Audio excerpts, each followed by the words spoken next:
আমার ছেলে অনেক অবস্থা, আমার ছেলের আর দেখার মতো কথা নাই। আমার ছেলে যে রক্ত গেছে, আমার ছেলে কবুতরের মতো কাঁপতেছে। তার দম না নাহের গুড়ি, তার বাসা কেন কায়দা নাই। তার এমনভাবে মারছে, সে মরার অবস্থা।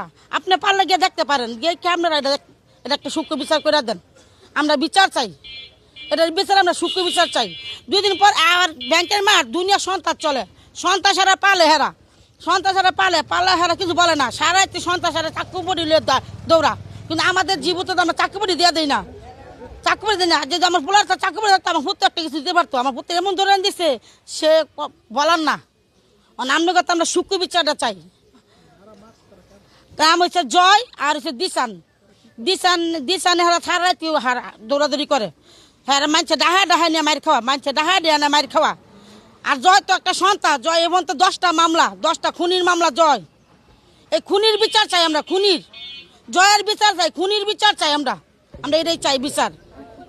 তারা ওই যে সন্ত্রাসী করে, তাকে লুটপাট করে মানুষের চাকু ঠেয়া ঠেয়া টাকা পয়সা লয়ে জায়গা, চাকু টাকা পয়সা লয়ে। আমাদের সন্তান চাকু ঠেকাতে দিই না, আমরা সন্তান আমরা ভালো করে রাখি। ওনারা মায়েরা ছাইরা যায় সন্তান সারা রাইতি সন্ত্রাসী হতো। এই পর্যন্ত 10টা মামলা ছেলের খুনও করছে এই জয়।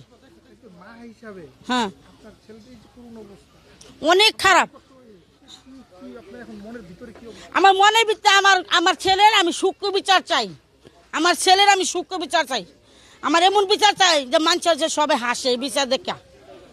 সারা রাইতি চিন্তা করে, সারা রাইতি চিন্তা করে মানুষের চাকু ঠেকা মানুষের লোকের টাকা পয়সা আবার সব নিয়ে জায়গা। এই ব্যাংকের মাঠ শত সন্ত্রাস সত সব ব্যাংকের মাঠ।